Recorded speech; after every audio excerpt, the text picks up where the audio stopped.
Good afternoon, all you grade 11 geography learners, and welcome to our telematics broadcast this afternoon. Well, actually, I'm talking to the new seniors of the school because the matrics have left. They're busy with the exams. But before you guys can really become the true seniors of the school, you must pass grade 11. And that's what we are going to help you in geography with today. See if you can get the best mark possible in your grade 11 geography. Now, today we are going to have a look at geomorphology, but we're going to look at geomorphology with a twist. What we're going to do here is we are going to integrate the geomorphology with map work most of the times. Okay, sometimes I'm only going to address you with regard to map work, but those things that I do will be there for you to support things and skills that you need to really know things in geomorphology.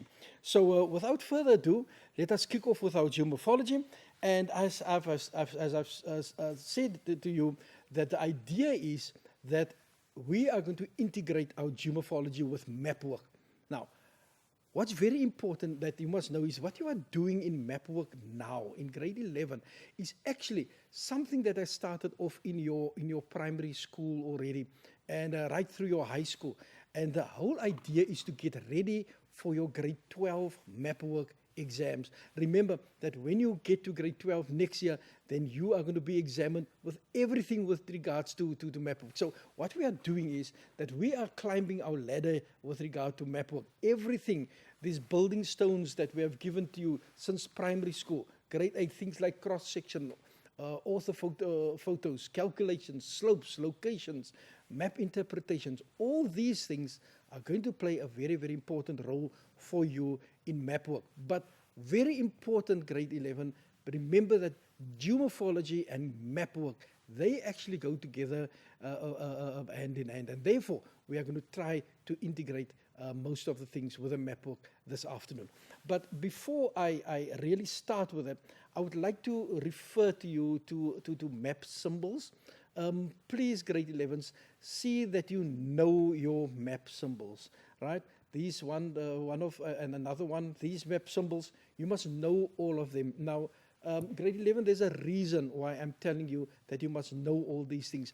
Remember that the problem that you've got with, and in geomorphology, you get it many times, the problem that you've got is that to answer a certain question, you are going to need 1, 2, sometimes 3 map symbols to get to the answer. Okay, so if you must go back to the key every time, you are going to have a problem. You are going to waste time. So see that you know, and also, if you don't know the symbols, you don't see the relationships between these symbols on your topographic map. Okay, so grade 11, okay, you're going to tell me the key is on the map. Why must I study it? You must study it. You must know it, grade 11, because you need to use these symbols in combination with each other. And you're going to waste a lot of time if you must go back to the key every time. Okay, so when you have a look at your map symbols, just as an introduction, grade 11s, this is the following things that you must know. You must know that we have point symbols. You must know that we've got line symbols, and we have area symbols. I put them all here in a different color, and each one of them, I'll just put a few of these symbols that represent. Now, these are all point symbols. These ones here in red, these are all the line symbols, and these are all the area symbols. Now, they love to ask you in the exams, the teachers, examiners love to ask you, they'll give you a block, say block A3, and then they'll ask you, name a line symbol, name a point, or give a point symbol or an area symbol in each of those blocks, and you must know which ones are line, area, and so forth. Okay, so those are this. Now, grade 11s, what's very important is that you must know your map skills. You must know your map skills, right? Now, that is the basis of your map work. And also remember, grade 11s, we're busy with geomorphology. What I'm doing now is just to give you an introduction. Okay, so the map skills what's very important that you must know. Now, some of them you'll hear about next year. Firstly, direction, that's very easy. Contours, you must know trig stations, the heights, how height is represented, very important. You must know map reference. You must know how to use coordinates. You must know how to use a cross-section, intervisibility, and the direction of river flow. Now, grade 11s, we can't go through all of this afternoon, obviously. Too many of these skills are there. So I will just touch on a few of this. I'm going to have a look at direction of river flow and intervisibility as examples of map skills, and we're going to apply them to geomorphology. Okay, so these are the map skills that you must know. But what's very important, grade 11, is your contours and slopes. That's very important. Contours and slopes. Now, if you don't understand your contours and you don't understand your slopes, believe me, you're going to have a problem with grade 11. Because then you're not going to understand, for instance, something like horizontal layers. Okay, because you must know how the combination of the contours work before you can understand all that stuff. Okay, so let's have a look at the contours and slopes. Now, I'm not going to have a look at the gradual and the steep slope. Now, you should know by now already that the two slopes that everything is based on is a gradual and a steep slope. Of course, with the gradual slope, your contours will be further apart, and your steep slope, where your contours will be closer to each other. And most of all these slopes are actually a simple a combination of them. So let's have a look at this. Firstly, if you have a look at the contours and slopes, I'm just going to refer to these three: the concave, the convex, and the terraced slope. You need to know these slopes when it comes to your layers and so forth. So, okay, let's have a look at this. Your concave slope, this is what it looks like. Okay, here at lower heights, let's see, the contours are far away, and the higher heights, it's closer to each other. So what's going to happen? Here you're going to get a gradual slope, and then it's going to become steeper. Okay, it's as simple as that. Now, I know you get mixed up with the two. You'll have to see that you really understand what's going on here. This is your convex slope, exactly the opposite of the concave. Here we see, firstly, the contours close to each other, and then they are further spaced from each other. So, because they are close to each other, we are going to have a steep slope, and then followed by your more gradual slope. So please, grade 11s, don't make that mistake, okay? You've got to know what's a steep slope, you've got to know what's a gradual slope, and you've got to know how do I combine those to get my concave slope and my convex slopes, okay? This will become very important later on when we have our discussion of geomorphology. Okay, the other one that we've got, the last one that I want to refer you to, would be the terrace slope, and here we go, the terrace slope, right? At your terrace slope, your contours usually come in pairs. Have a look at that, 2, and then another 2, and another 2. They come in pairs, but what happens now? These two are close to each other. Then look at this, the following 2, further apart. Then 2 close to each other, then another 4. So this means you're going to get a steep slope, then a gradual slope. A steep slope, and a gradual slope. And then we get our terraced one. Have a look at that. Gradual, steep, gradual, steep, and so forth. Okay, so that is very important. As I said, see that you are in a position to understand that. You will then understand geomorphology when we come to slopes, as well as your second question paper, much easier. Okay, now, here we've got a question here, and this is the following. Here we've got a slope running here from A to B, and the question is, which of the diagrams X, Y, or Z refers to the slope AB? Now have a look at this. This is the slope AB, right? So which one of these refer to that slope? Is it immediately I can see, but what's happening here? Yeah, I can see, but here we've got that the contours are first far apart, and then they are close to each other. They're not in pairs. In other words, this one is out. Okay, so it must be one of these two. So let's just have a look. What does it look like? So this is what it would look like, grade 11s, the slope. All right, now let's have a look at this, because here we've got contours far apart. If I start by A, you must, please people, you must understand this. The contours are first far apart from A, so have a look at that. Gradual slope, have you got that? Okay, and then as I move towards B, the contours are closer to each other, and because they are closer to each other, look what happens to the slope there, and it becomes much steeper there. Okay, so can you see why this is so important for you, that you must know, you must be able to see what type of slopes you've got if you want to understand your different landscapes when it comes to geography. Remember, All these things are based on slopes, as you will see later on. Remember, for the rest of the afternoon, the argument, the basis of your argument will always be, you'll have a slope where the contours are either far apart, which would be your gradual slope, or you'll get the contours close to each other, which would be your steep slope. As I've said, please people, bear that in mind, for all the arguments would be based on those when it comes to geomorphology. Okay, now as I've said, what we're going to do is I'm also going to show you one or two calculations, right? Skills. Now, what we've got here, grade 11s, is that the first calculation that I would like to share with you is distance. Now, please remember that distance is the basis of 3 of your most important calculations. If you can't calculate distance, you won't be able to calculate area, and you won't be able to calculate gradient. So that is why I'm doing this. Remember this, I think you did this for the first time in grade 9. So please see that you are in a position to calculate distance. Right, so here we go.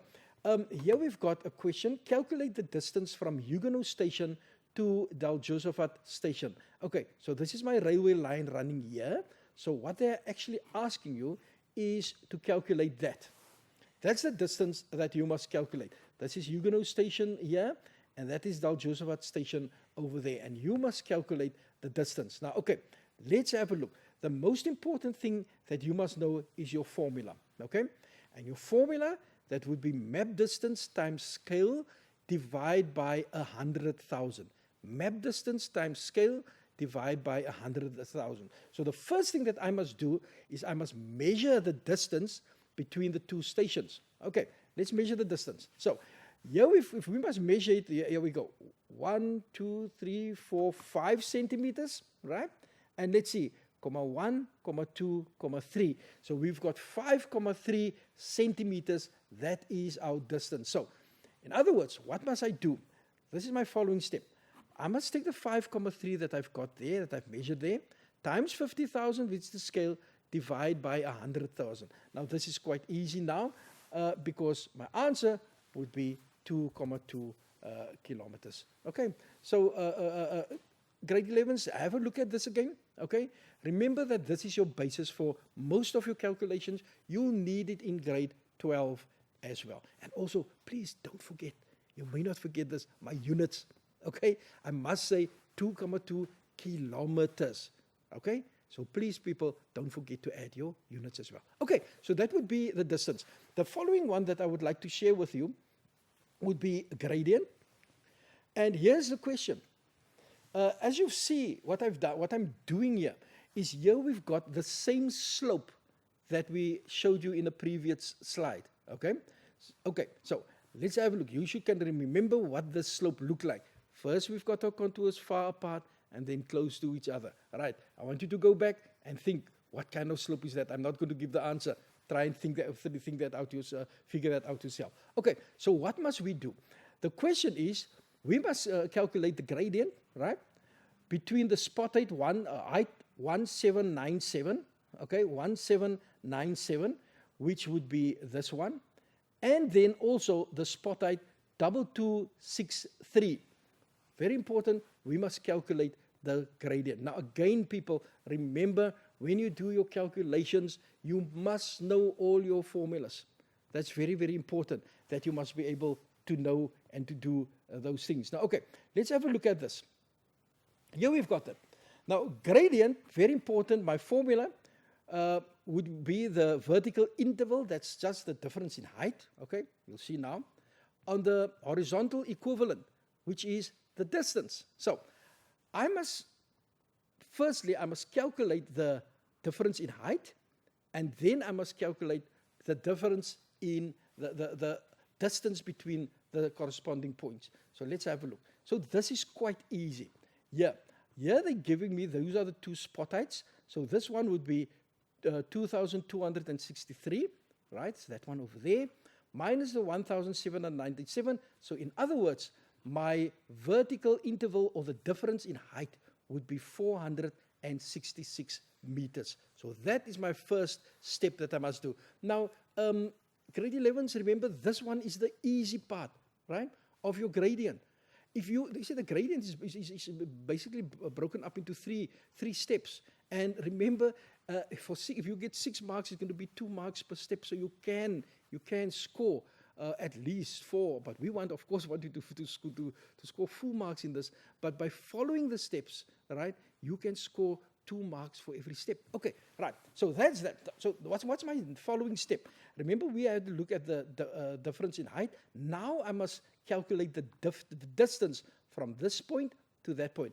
Can you remember? That is why I've showed you in the previous slide how to calculate a distance. So it would be that.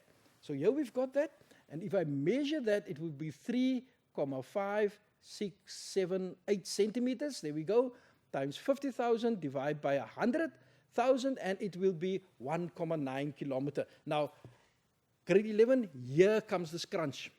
You know, this is where most of the mistakes are made. Namely, that you forget to convert. Okay, let's have a look at this here again. Remember, here I'm working in meters, and here my answer is 1,9 kilometers. In other words, I've got to convert it to meters. Now, okay, so that would be easy. All I need to do, I convert it times 100, and that's 1,900 meters. Now, I've got meters on this side, and I've got meters on that side. Now it's easy, because all I've got to do now is to say, okay, what is gradient difference in height over distance? In other words, that one, 466 meters over 1,900. And remember, this is not a division sum. I've got to simplify it. And in other words, I'll get 1 on the top, and I'll get 4,07 at the bottom. In other words, my answer will be 1,240,07. That's very, very important that you must be in a position to calculate gradient. Okay, now what's very important when it comes to gradient, grade 11, very quickly, is that you must know how height is represented on a diagram, how height is represented. Because remember, the first part of the calculation is that you must be able to calculate the difference in height. Now, let's have a look. The first one is contours, right? Now, we've got all the contours here. There we've got 760, we've got 720. So those are all the heights, the contour heights that we've got there. The second one, by means of trig stations. Okay, there we go, right? The height, 877,9, that's the height of that trig station. You see grade 11s, you must know what the heights, the different heights are. Otherwise, you won't be able to, and how height is represented. Then, of course, spot heights. In our question that we calculated now, they use spot heights, right? So those are your spot heights that we've got here. We've got here 855 and then 681.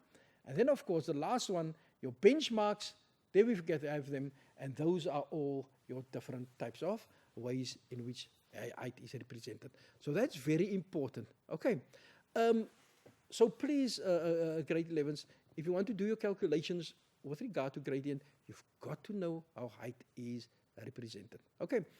A popular question, skill that is also asked in the exams, has to do with in which river direction does a river flow.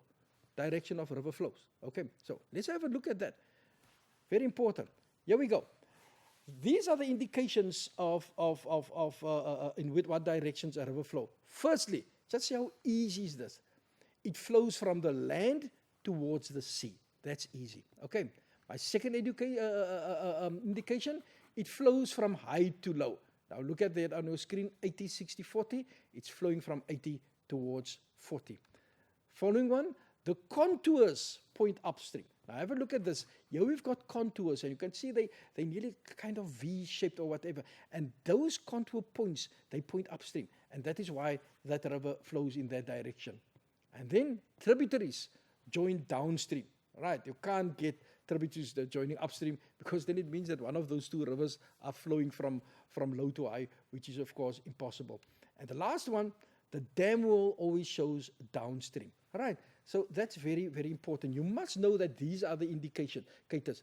This will, I need to show in what direction a river flows. Now, okay, now here we've got a map here of the Steenbras River. And the question is, in what direction does the Steenbras River flow? Here's the Steenbras River. And now, let's have a look. In what direction does the Steenbras River flow? Now, you must remember the indicators that we've got. The first one that we've got, there you see the sea, right, the mouth. So in other words, this river if we look at north, east, south, west, immediately we can see just by looking at the sea that this river is flowing from here to here. In other words, it's basically flowing, general direction would be in a westerly direction that it is flowing. Okay, so that's the first indication. The second one, from high to low.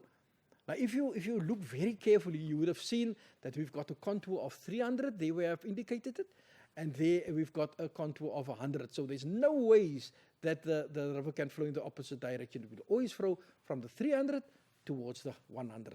Okay, that's my second reason. The other one, look at the dam wall.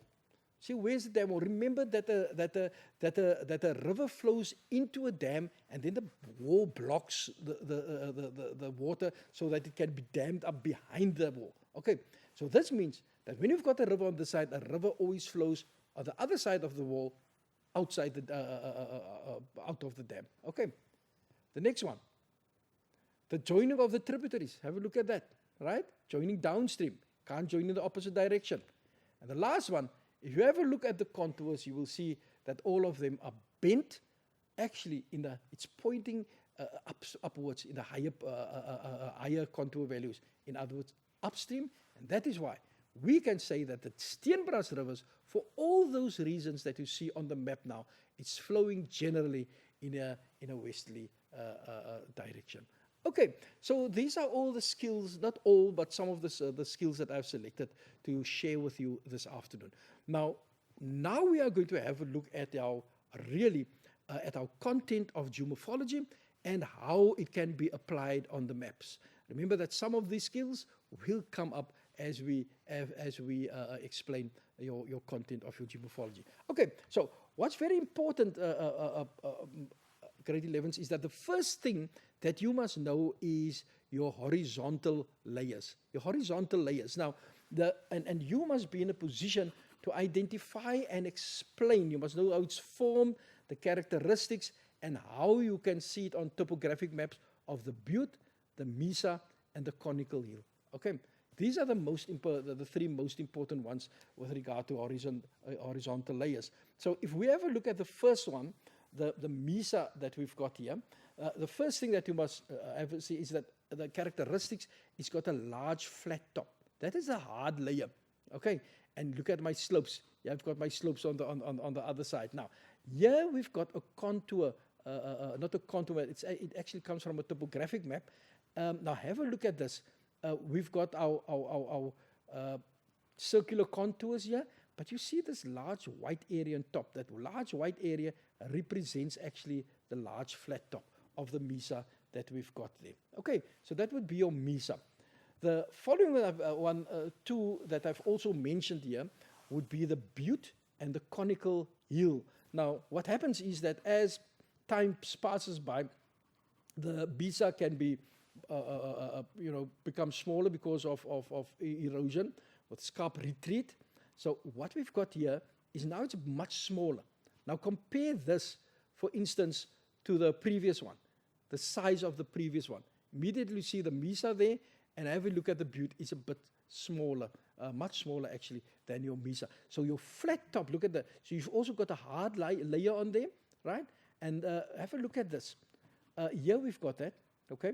Look at the contour patterns here, and look at the small whites opening over here, right? And compare it with the previous slide with a wider white opening there, meaning that the top is much larger at the mesa than here at the butte. And what's going to happen as time goes by? What's going to happen is actually that it's going to become smaller and smaller and smaller. Have a look at this one here, and eventually that top will be eroded completely away, and then you are going to have your conical hill, right? Would be a much more pointed hill without that hard layers. Now, these things, as I've said, you must be in a position to identify this on your topographic map. As I've said, grade 11, if you have followed me very carefully, even from this point on further on, you will see that what I'm doing is I'm integrating all your content, most of your content, with your map work. Okay, that is how you must prepare yourself for your geography exams. Okay, very, very important. Right. So if we have a look at our just to summarize what I've said now, if we look at any hill or whatever, we must look, when it comes to horizontal layers, we must look at here what's going on in the center. And the larger this part here in the center will indicate whether it's a mesa, a conical hill, or a butte. So here we've got the hill there. Look at that part there. This is that yellow area there. So let's have a look at contour maps of your three different horizontal layers. Yeah, have a look. I've actually colored this in red just to show you the difference in what it looks like at the top. Look at the mesa, large hard area on top, flat. Have you got that? Right?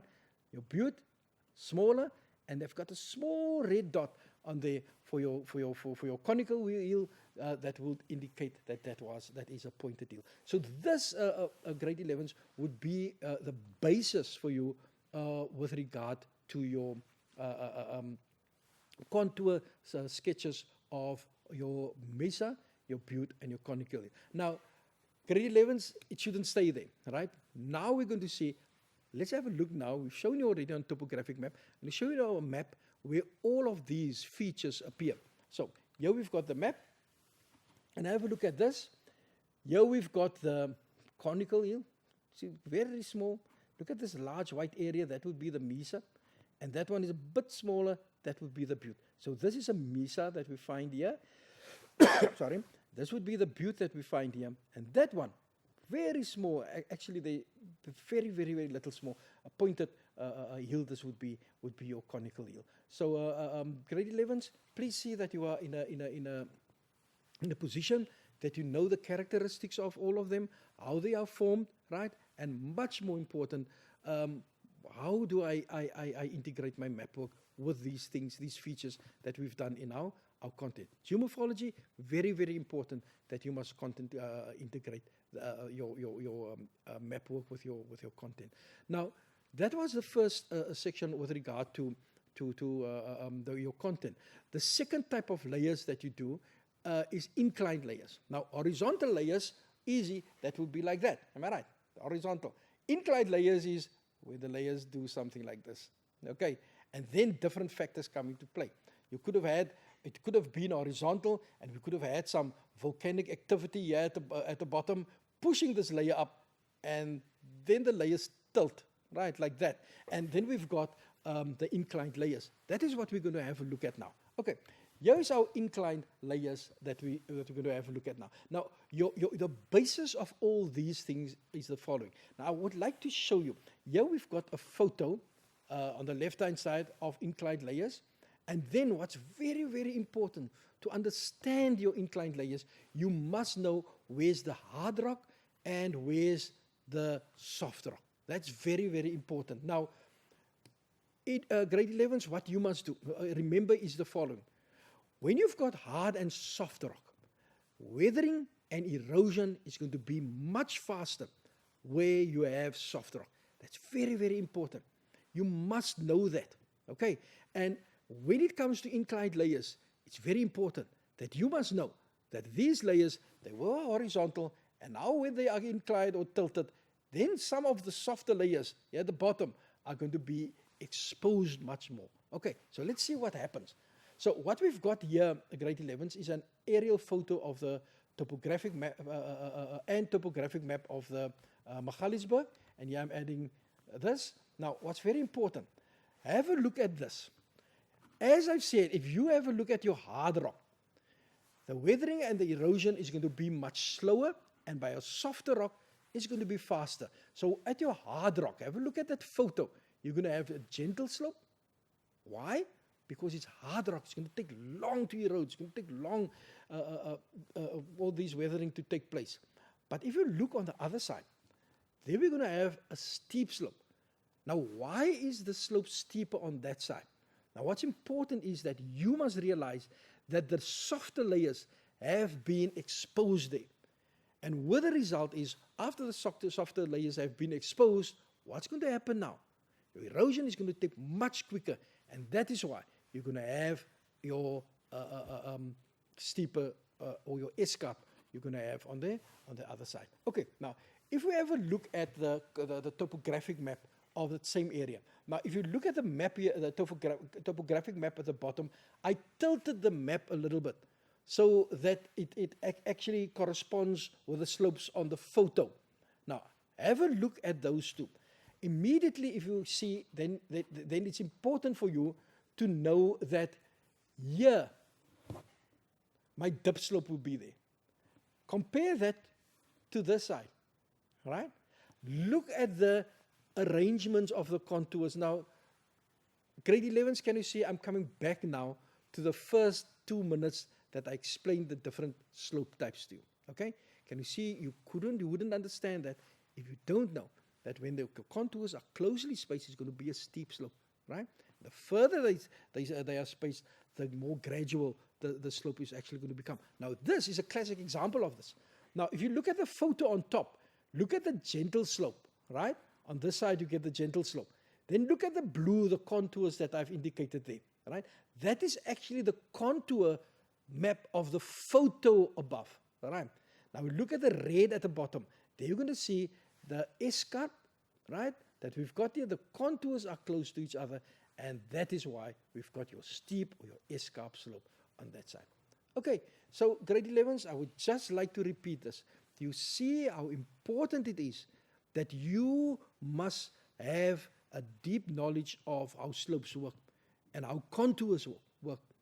Otherwise, you won't understand your horizontal layers, and you also won't understand your inclined layers. Okay, so see that you really understand. Must have a deep understanding of contours that you can apply. If someone must give you a photo and say, listen here, would the contours there at A be closer to each other or far apart? Much easy. If it's steep, closer. Am I right? If the slope is gradual, the contours will be a bit further apart. So that is very important deductions that you must be able to do when you look at these slopes that we've done. Okay, so these are all the slopes that we've done. The last one that we have a look at here would be igneous rocks and granite domes at our structural landscapes. Remember, all these form part of structural landscapes. Now, igneous rocks and granite domes. Now, when you were in grade 10, you did igneous rocks, and you should know that igneous rocks very hard. And in this one, you had to look very shortly. They referred you to a batholite, laccolite, and all that type of stuff, right? And you should know, right? Okay, what's happening here? We had magma that was a lot of magma that was dammed up below the Earth's surface. It cooled off because it's closer to the Earth's surface, cooled off, and then little by little it was forced out. All the layers on top have been removed. So let's have a look at this. Here we've got the batholite on the left-hand side beneath the Earth's surface, right? And here we've got, once the layers on top have been removed, then the batholite is exposed. So here we've got a granite dome. Can you see it's got the dome shaped here? Granite dome that we've got here, right? Very important that you must know how your granite domes work as well. Now, an example of a granite dome would be Paarl Rock. That's where I come from. Paarl Rock is a granite dome. Now, it's very interesting. Have a look at the photo that we've got here of Paarl Rock, and I would like to share some indigenous knowledge with you. Did you know that the Khoi called Paarl Rock Tortoise Mountain? And if you have a look at the rounded shape of the batholite there, I mean, it's perhaps a very accurate description of the shape of the mountain. So Paarl Rock's name, indigenous name, was Tortoise Mountain. Now, what we're going to do now is we are going to have a look, as I've said, remember, I said we're going to integrate Mapwork with our content. Now we're going to have a look at Paarl Mountain, and we're going to see, but what happens? Are things visible on the mountain or not? Intervisibility. Let's have a look at that. Okay, here we've got a photo of a topo map of Paarl here.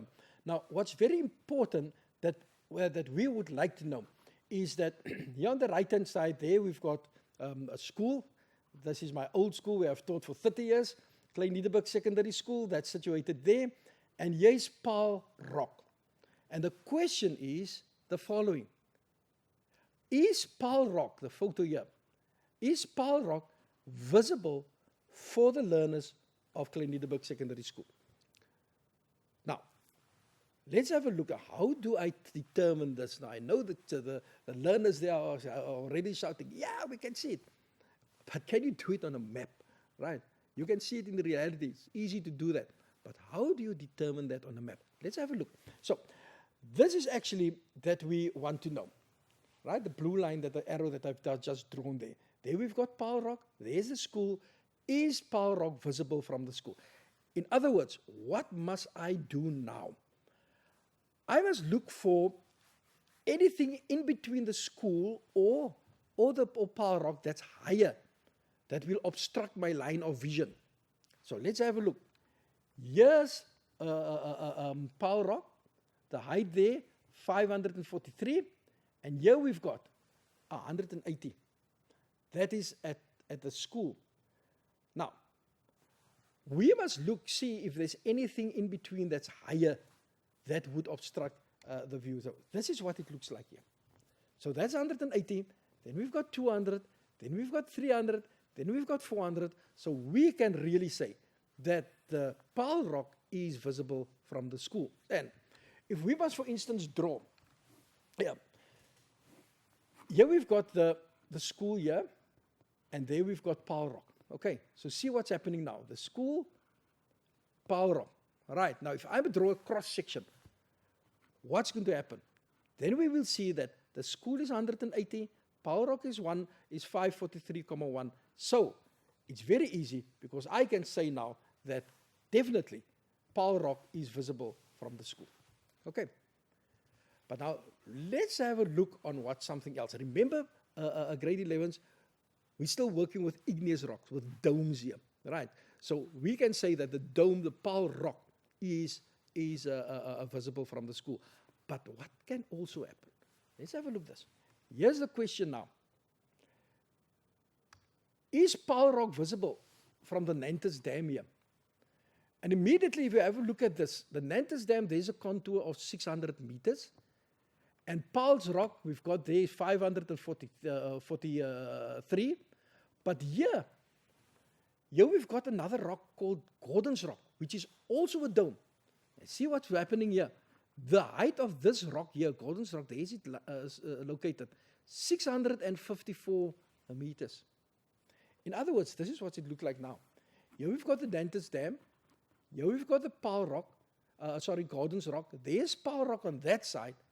In other words, if you're at Nantes Dam, then Gordon's Rock is actually blocking your view, your line of vision. So you cannot see. Paarl Rock is not visible from Nantes Dam. Okay, so that's very important that you must see that. I also brought you a photo of that. Look at the beautiful igneous rocks, domes that we've got here. Here we've got Nantes Dam. There's Gordon's Rock, and right on the other side, there's Paarl Rock. This is 600 meters. That's 654. In other words, if you stand near the dam, you will not be able to see Paarl Rock. Okay? You see what we're doing here, grade 11, right? You mustn't see igneous rocks and domes in isolation. See it as part of your second question paper. Intervisibility. Why is the intervisibility there? Why can't I see something? Because there is something in the way that obstructs my line of vision. Right? There's another dome that's much higher than Paarl Rock. So from a certain point, Nantes Dam in this case, I will not be able to see that dome. So this is very interesting, right? I'm sure you haven't thought about your igneous rocks in this sense yet, but it's very important that you must be able to apply your map skills also to this. Okay, all right.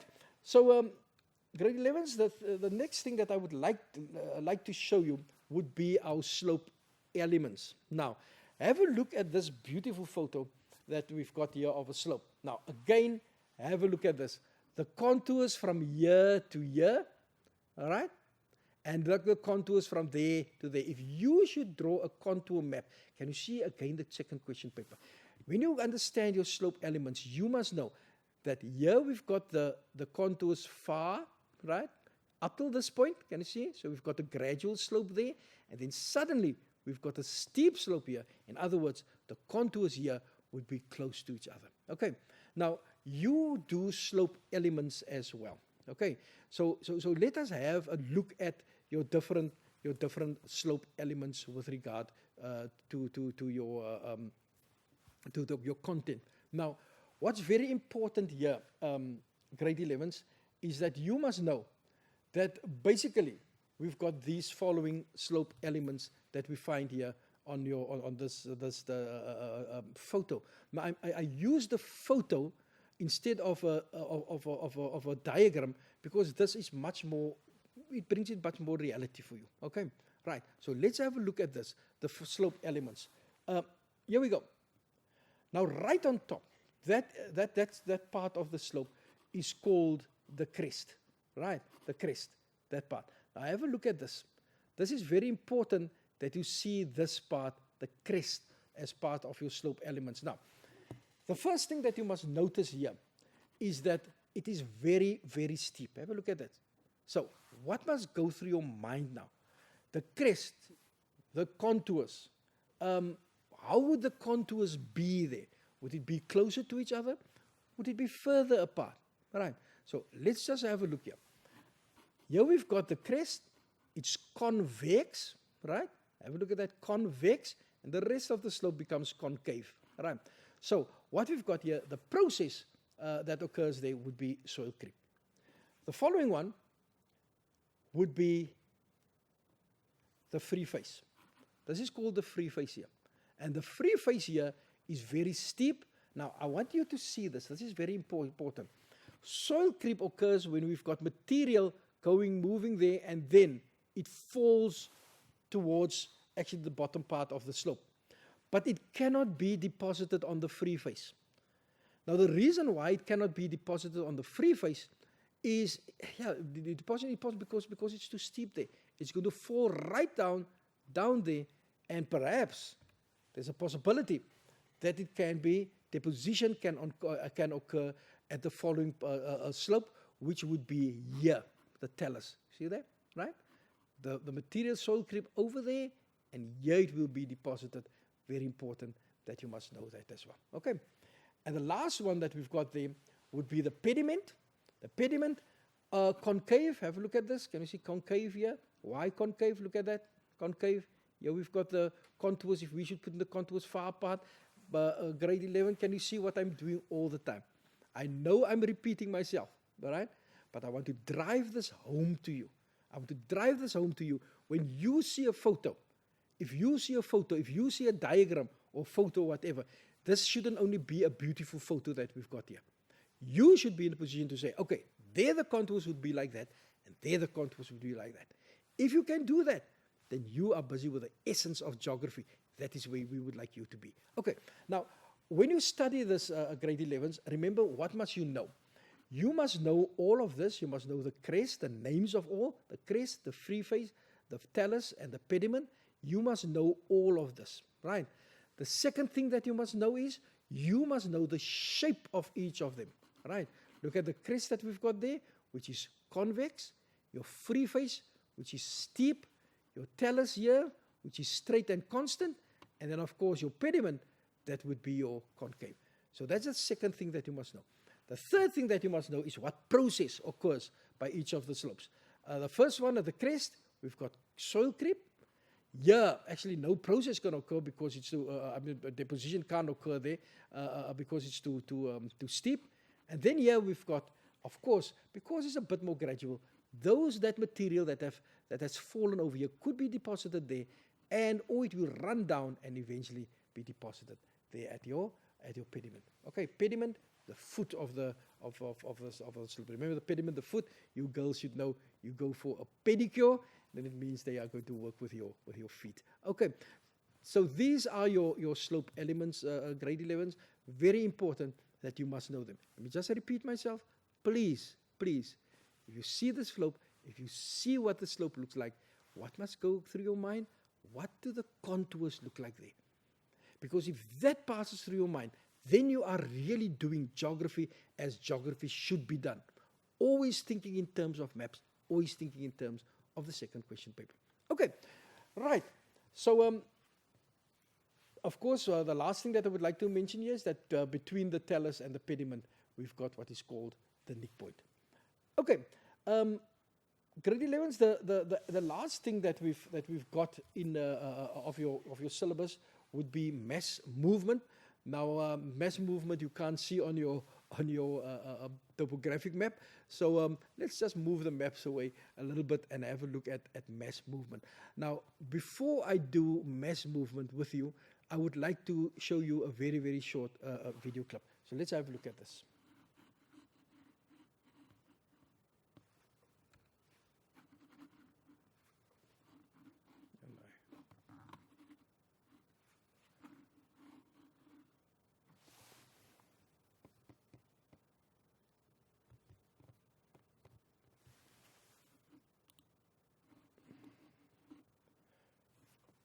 Seems to me we've got a problem here. We're not getting the cursor here on the... Okay, right. So let's just move ahead there.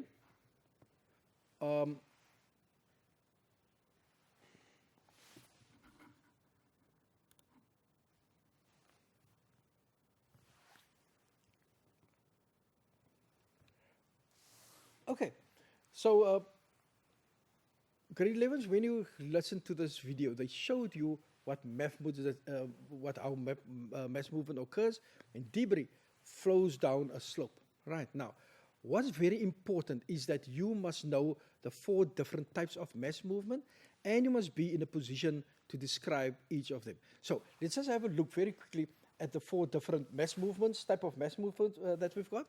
The first one is soil creep. Now, you've heard of soil creep when we did the different slope elements. And you saw soil creep. That's the slowest mass movement that you can get, right? And all that happens is that it just sort of crawls, over a slope and then falls further. So that would be your soil creep. The following one, earth flows. Now, if you've listened very carefully to the video, they would have said that something must happen.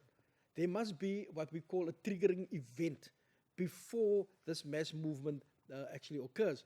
Now, when it comes to earth flows, then what happens there is that the whole hill or whatever area is being saturated with water, and as this water is filled up, actually the debris and this dissolves in the water, and boom, it goes down the slope. So it's very important that you must know that. Then the landslide. You have also seen the landslide on the video. That what you saw actually was a landslide. That is very, very fast movement of soil. And before I come to the last one, the rock falls. If you also listen to the video, you would have seen a very, very important thing. You would have noticed that as this mass movement takes place, if you've got your telephone pole or your electric pole standing up straight like that, and you've got the mass movement from this side, that is going to happen. Okay, it's going to take the pole and it's going to, it's not going to stand up straight anymore. What's going to happen? Your walls are going to crack, right? Just a few things that can happen, right? What's going to happen? Your roads will crack. Okay, fences will be skew, actually not straight anymore, because of your mass movement. Very, very important that you should know that. Okay, the last mass movement that you can see here is something that's called rock falls.